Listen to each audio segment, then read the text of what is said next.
Hello friend, free job analysis Bengali চ্যানেলের পক্ষ থেকে সকলকে স্বাগত। আমি পঙ্কজ, তোমরা দেখছো তোমাদের প্রিয় channel free job analysis Bengali. তো আজকে সানডে, আমি ক্লাস রুটিন আগেও ফার্স্ট দিন দিয়েছিলাম যে এভরি সানডে আমরা একটা করে ইকোনমিক্সের ক্লাস করাবো। তো আজকে সানডে, তো সেই জন্য আজকে ফার্স্ট ক্লাস আমাদের ইকোনমিক্সের পার্ট 1 এবং আমাদের যে হাজার সিরিজের ক্র্যাক কোর্স চলছে তার 21 নম্বর সিরিজ। আজকে সানডেতে শুধুমাত্র ইকোনমিক্সের ক্লাসই করানো হয় একটা, আর রেগুলার বেসে অন্য অন্য ক্লাস যেমন ইতিহাস, ভূগোল, পলিটি, জিকে, জিএস, তো সমস্ত ক্লাস রেগুলার বেসে করানো হয়। তোমরা যারা ক্লাস করো না তাদের বলবো অবশ্যই রেগুলার বেসে তোমরা ক্লাস করতে পারো, কারণ এখানে আমরা এসএসসি, রেলওয়ে, ডিআরডিও, ডাব্লিউবিপিএসসি সমস্ত রকম গভর্নমেন্ট জব সংক্রান্ত যে এক্সাম রিলেটেড কোশ্চেন এবং সিলেবাস, তো সেই সিলেবাস কভার করাচ্ছি সম্পূর্ণ বিনামূল্যে জিকে জিএস সিরিজের কোর্স। তো তোমরা যারা করতে চাও অবশ্যই তোমরা আমাদের এই ক্লাসে জয়েন করতে পারো। তো প্লিজ, যারা এখনো পর্যন্ত আমার এই চ্যানেলকে সাবস্ক্রাইব করনি তারা অতি অবশ্যই সাবস্ক্রাইব করো এবং বেল আইকনটা প্রেস করে রাখো রেগুলার বেসে এই গভর্নমেন্ট জব সংক্রান্ত প্রিপারেশনের ক্লাস সবার আগে পাওয়ার জন্য। তো please subscribe this channel and press the bell icon for more update. তো চলো শুরু করা যাক আজকের ফার্স্ট ক্লাস ইন্ডিয়ান ইকোনমি অর্থাৎ ভারতের অর্থনীতি পার্ট 1। তো আজকে ফার্স্ট শুরু করব। আর দেখো, আমি আগে থেকে বলে দিই যে প্রথমেই পঞ্চবার্ষিকী পরিকল্পনা সম্বন্ধে আমাদের জানতে হবে, তারপরে আমি ভিতরে আস্তে আস্তে যাব। তো আমি ইম্পর্টেন্টগুলোই করাবো, এক্সট্রা বেশি কিছু করি একদম প্রথম থেকে শুরু করে এবিসিডি থেকে শুরু করে কোনো লাভ নেই। মেন কোশ্চেন যেগুলো আসে এক্সামে, যেমন ডাব্লিউবিপিএসসি বলো, এসএসসি বলো, রেলওয়ে বলো, ডিআরডিও বলো, এইসব এক্সামের ক্ষেত্রে যেসব কোশ্চেন আসে সেই সব কোশ্চেন সম্বন্ধে আমি ইম্পর্টেন্ট টপিকগুলোই আমি ইকোনমিক্সের এখানে আলোচনা করব এই ক্লাসে। কারণ যেহেতু সপ্তাহে একটাই ক্লাস, সেহেতু শুধুমাত্র ইম্পর্টেন্টগুলো আলোচনা করব। দেখবে এখান থেকে কোশ্চেন যা করাবো তার মধ্যে থেকে আসবে, তার বাইরে আসবে না। তো সিলেবাস আমি ফুল কভার করিয়ে দেবো, তোমাদের কোনো চিন্তা নেই। আর রেগুলার বেসে যারা ক্লাস করো তারা এই রবিবারের ক্লাসটা অবশ্যই করবে, সে ইকোনমিক্সের ক্লাস, তাহলে দেখবে তোমাদের পুরো ফুল সিলেবাস কভার হয়ে যাবে। তো চলো শুরু করা যাক আজকের ফার্স্ট ক্লাস। দেখো, পরপর লিখতে থাকবে, নোট ডাউন করতে থাকবে প্রত্যেকটা পয়েন্ট গুরুত্বপূর্ণ। আমি এক্সট্রা কিছু আলোচনা করব না, গুরুত্বপূর্ণ জিনিসগুলো আলোচনা করব। আগের থেকে বলে দিলাম প্রত্যেকটা নোট ডাউন করো, যারা নোট ডাউন করছে না তাদের বলছি নোট ডাউন করো। দেখো, ফার্স্ট ফার্স্ট পয়েন্ট করে একটা নোট ডাউন করো, অর্থনীতির জনক কাকে বলা হয়? Who is called the father of the economy? Who is called, যারা ইংরেজিতে লিখছো তাদের জন্য ইংরেজিতেও আমি নিয়ে এসেছি, আর যারা বাংলায় লিখছো তাদের জন্য বাংলাতেও দেখো করা আছে, দুরকম ভাবে করা আছে, যাদের যেটাই সুবিধা তারা সেটাই লেখো। তো অর্থনীতির জনক কাকে বলা হয়? Adam Smith. Who is called the father of economy? Answer Adam Smith. গুরুত্বপূর্ণ কোশ্চেন এবং বহু এক্সামে দেয়। নেক্সট, 2 নম্বর পয়েন্ট করো। 2 নম্বর পয়েন্ট, ভারতের আর্থিক বছর শুরু হয় কোন তারিখ থেকে? যারা জানো না তাদের জন্য এটা, from which does the Indian financial year being? তো ভারতের আর্থিক বছর শুরু হয় কোন তারিখ থেকে? মনে রাখবে 1 এপ্রিল, 1 এপ্রিল থেকে এই ভারতের আর্থিক বছর শুরু হয়। পরপর নোট ডাউন করো। নেক্সট দেখো, ভারতের অর্থনৈতিক পরিকল্পনা ব্যবস্থা কোন দেশের পরিকল্পনা ব্যবস্থা অনুসারে চালু করা হয়েছিল? মনে রাখবে, India's economic planning system was introduce according to the planning system of which country? Answer Soviet Russia. Soviet Russia answer হবে। তো ভারতের অর্থনৈতিক পরিকল্পনা ব্যবস্থা কোন দেশের পরিকল্পনা ব্যবস্থা অনুসারে চালু করা হয়েছিল? Answer Soviet Russia. তো যারা নোট ডাউন করছো না তাদের বলবো আরেকবার প্লিজ নোট ডাউন করো, নোট ডাউন না করলে কিন্তু পরবর্তীতে তোমাদেরই অসুবিধা হবে। দেখবে এখান থেকে কোশ্চেন আসবে, এক্সামে করে আসতে পারবে না, আর ইকোনমিক্সের কোশ্চেন কিন্তু থাকে। দেখো নেক্সট, ভারতের পরিকল্পনা কমিশন গঠিত হয় কবে? অর্থাৎ প্ল্যানিং কমিশন কবে গঠিত হয়? মনে রাখবে, when the Indian planning commission was formed? March 1950 সালে ভারতের পরিকল্পনা কমিশন গঠিত হয়। নেক্সট দেখো, পরপর নোট ডাউন করো এই পঞ্চবার্ষিকী পরিকল্পনা সম্বন্ধে আজকে যতদূর পারবো আমি আলোচনা করব, আর পরপর নেক্সট ক্লাসে আমি সমস্ত পঞ্চবার্ষিকী পরিকল্পনা সম্বন্ধে ডিটেলসে আলোচনা করব। তো রেগুলার বেসে তোমরা ক্লাস করবে, আর এই ক্লাসটা শুধুমাত্র সানডেই হয়, আমি বারবার বলছি, শুধুমাত্র সানডেতেই ইকোনমিক্সের একটা করে ক্লাস তোমাদের করানো হচ্ছে। আর বাদ বাকি ইতিহাস ভূগোল যেগুলো সেগুলো দেখবে রেগুলার বেসে তোমাদের করানো হয়। তো যারা রেগুলার বেসে ক্লাস করতে চাও অবশ্যই তোমরা রেগুলার বেসে ক্লাস করো। তো দেখো নেক্সট পয়েন্ট, ভারতের পরিকল্পনা কমিশনের সদস্য সংখ্যা কত? তো দেখো, what is the number of members of the planning commission of India? অর্থাৎ ভারতের পরিকল্পনা কমিশনের সদস্য সংখ্যা কত? মনে রাখবে 8 জন, 8 মেম্বার্স। প্ল্যানিং কমিশনের সদস্য সংখ্যা 8 জন বা 8 মেম্বার্স। নেক্সট দেখো, ভারতের পরিকল্পনা কমিশনের প্রথম চেয়ারম্যান কে? ইম্পর্টেন্ট কোশ্চেন, অবশ্যই স্টার মার্ক দিয়ে লিখে নাও যে ভারতের পরিকল্পনা কমিশনের প্রথম চেয়ারম্যান কে? জওহরলাল নেহেরু। বহু এক্সামে কোশ্চেনটা আসে, অবশ্যই নোট ডাউন করো, ভারতের পরিকল্পনা কমিশনের প্রথম chairman K? Who is the first chairman of the planning commission of India? Answer Jawaharlal Nehru. Next question দেখো, পরিকল্পনা কমিশনের চেয়ারম্যান কে হন? তো পরিকল্পনা কমিশনের চেয়ারম্যান হন প্রধানমন্ত্রী। আর পরিকল্পনা কমিশন প্রথমে জওহরলাল নেহরু এনেছিল, তো তিনি তখন প্রধানমন্ত্রী ছিল বা ছিলেন। তো who became the chairman of the planning commission? Answer প্রধানমন্ত্রী। নেক্সট দেখো, পরপর নোট ডাউন করো, একটু তাড়াতাড়ি বলছি, পরপর নোট ডাউন করো। জাতীয় উন্নয়ন কাউন্সিল প্রতিষ্ঠিত হয় কোন বছর? অর্থাৎ national development council established in which year? মনে রাখবে 1952 সালে জাতীয় উন্নয়ন কাউন্সিল প্রতিষ্ঠিত হয়, অর্থাৎ ন্যাশনাল ডেভেলপমেন্ট কাউন্সিল প্রতিষ্ঠিত হয় 1952 সালে। চলো নেক্সট দেখো, এটা কিন্তু একটা গুরুত্বপূর্ণ এবং যারা স্টেট লেভেলের এক্সাম দাও তাদের ক্ষেত্রে এখানে এই দুটো পয়েন্ট অবশ্যই নোট ডাউন করো তোমরা স্টার মার্ক দিয়ে, যে গ্রামীণ ও শহরে দরিদ্রের পার্থক্য কত? দরিদ্রের পার্থক্য কত? মনে রাখবে, গ্রামীণ 2400 কিলো ক্যালোরি, আর শহরে যারা থাকে তাদের জন্য 2100 কিলো ক্যালোরি। 2400 কিলো ক্যালোরির কমে যারা আছে তাদের দরিদ্র সীমার মধ্যে ধরা হয়, আর যারা 2100 কিলো ক্যালোরির কম আছে শহরে, তাদের শহরে দরিদ্রের মধ্যে ধরা হয়। অবশ্যই মনে রাখবে, গ্রামে 2400 কিলো ক্যালোরির কম যারা আছে তাদের দরিদ্রের মধ্যে ধরা হয়, আর শহরে 2100 কিলো ক্যালোরির কমে যারা আছে তাদের ধরা হয় দরিদ্র। তো এটা মনে রাখবে, দরিদ্রের পার্থক্য গ্রাম ও শহরের 2400 হচ্ছে গ্রামীণ এবং শহরে হচ্ছে 2100। এটা কিন্তু ইম্পর্টেন্ট আছে, অবশ্যই তোমরা নোট ডাউন করো।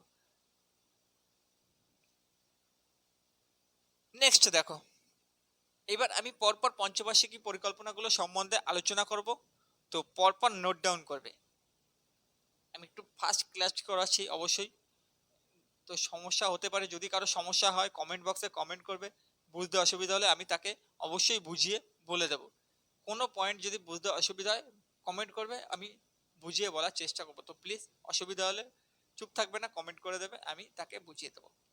দেখো, ফার্স্ট পঞ্চবার্ষিকী পরিকল্পনা কবে, কত থেকে কত সাল? অবশ্যই মনে রাখবে, ফার্স্ট পঞ্চবার্ষিকী পরিকল্পনা 1951 থেকে 1956। ফার্স্ট পঞ্চবার্ষিকী পরিকল্পনার সময়কাল 1951 থেকে 1956। আর মডেল কার মডেল?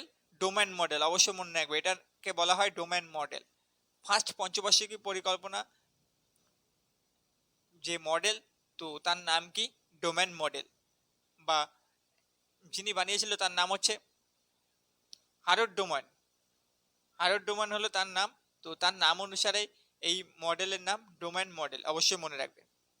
আর ফার্স্ট পঞ্চবার্ষিকী পরিকল্পনার উদ্দেশ্য কি ছিল?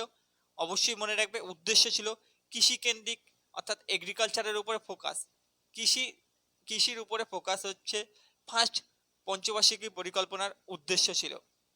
আর লক্ষ্য কত ছিল? জিডিপির লক্ষ্য ছিল 2.1%। তবে এই বছর মানে ফার্স্ট পঞ্চবার্ষিকী পরিকল্পনার সময় সব থেকে প্রফিট হয়েছিল বেশি, কারণ 2.1% লক্ষ্য ছিল এবং অ্যাচিভ করেছিল 3.6%। তো এটা খুবই সাকসেসফুল একটা পরিকল্পনা অবশ্যই মনে রাখবে, ফার্স্ট পঞ্চবার্ষিকী পরিকল্পনা ছিল সাকসেসফুল পঞ্চবার্ষিকী পরিকল্পনার মধ্যে একটা পরিকল্পনা। তো 2.1 টার্গেট ছিল, আর গ্রোথ রেট অ্যাচিভ করেছিল 3.6%।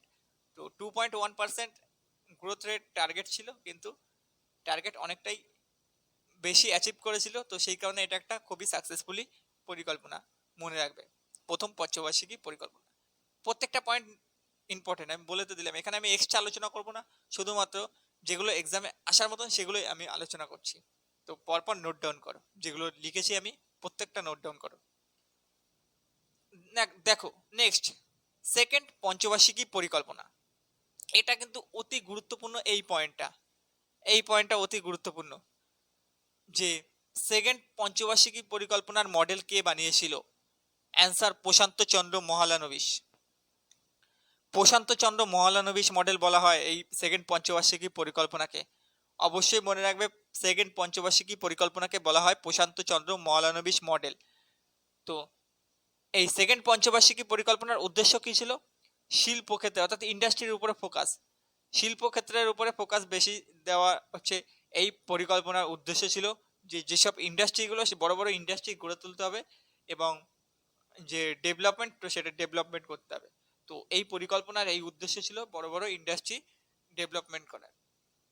তো দেখো, লক্ষ্য ছিল 5.5%, 5.5% লক্ষ্য ছিল, তবে 5.27% অর্জন করেছিল।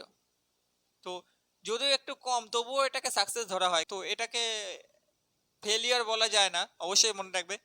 5.27% অ্যাচিভ করেছে বলে এটাকে ফেলিয়ার বলা যাবে না, কারণ 5.27 আর 5.5 মধ্যে খুব একটা বেশি ডিফারেন্স নয়, সেহেতু এটাও একটা সাকসেসফুল ধরা হয়, যে এটাও একটা সাকসেসফুল পরিকল্পনা। অবশ্যই মনে রাখবে, গ্রোথ রেট ধরা হয়েছিল 5.5% টার্গেটে, কিন্তু অ্যাচিভ করেছিল 5.27%। আর ফোকাস করা হয়েছিল মনে রাখবে ইন্ডাস্ট্রির উপরে, অর্থাৎ শিল্পের উপরে। দেখো এই সময়ে গুরুত্বপূর্ণ দুটো শিল্প বা শিল্পকেন্দ্র গড়ে উঠেছিল, অবশ্যই মনে রাখবে। এক হচ্ছে রাউরকেল্লা, যারা নাম শোনেনি, নাম আশা করি সকলেরই শোনা উচিত, যে রাউরকেল্লা এবং ভিলাই। রাউরকেল্লা জার্মানির সহযোগিতায় তৈরি হয়েছিল, এবং কত সালে? 1959 সালে। অবশ্যই মনে রাখবে, 1959 সালে দ্বিতীয় পঞ্চবার্ষিকী পরিকল্পনার সময় রাউরকেল্লায় যে স্টিল প্ল্যান্ট, তো সেটা তৈরি হয়েছিল, এবং ভিলাই স্টিল প্ল্যান্ট তৈরি হয়েছিল রাশিয়ার সহযোগিতায় 1959 সালে। অবশ্যই মনে রাখবে, ভিলাই রাশিয়ার সহযোগিতায় আর রাউরকেল্লা জার্মানির সহযোগিতায়। তো গুরুত্বপূর্ণ কিন্তু এই দুটো পয়েন্ট, ভিলাই রাশিয়ার সহযোগিতা আর মনে রাখবে রাউরকেল্লা জার্মানির সহযোগিতা। আর কত সালে? 1959 সালে, এবং দ্বিতীয় পঞ্চবার্ষিকী পরিকল্পনার সময়কালে গড়ে উঠেছিল এই দুটো বড় বড় শিল্পকেন্দ্র। এক হচ্ছে ভিলাই, দুই হচ্ছে রাউরকেল্লা স্টিল প্ল্যান্ট। মনে রাখবে, রাউরকেল্লা এবং ভিলাই দুটো স্টিল প্ল্যান্ট। তো শুরু হয়েছিল বা চালু হয়েছিল 1959 সালে। গুরুত্বপূর্ণ আছে পয়েন্ট দুটোই, যারা নোট ডাউন করেনি তারা অবশ্যই নোট ডাউন করো। নেক্সট দেখো, থার্ড পঞ্চবার্ষিকী পরিকল্পনা। দেখো থার্ড পঞ্চবার্ষিকী পরিকল্পনা কিন্তু গুরুত্বপূর্ণ অতি,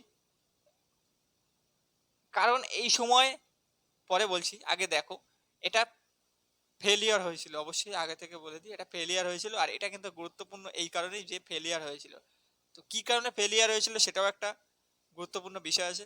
তো দেখো, ফার্স্ট সময়কাল 1961 থেকে 1966। অবশ্যই মনে রাখবে, থার্ড 5 ইয়ার প্ল্যানের সময়কাল 1961 থেকে 1966। আর এটার মডেল কে বানিয়েছিল? সুখোই চক্রবর্তী। অবশ্যই মনে রাখবে, এটা সুখোই চক্রবর্তী মডেল।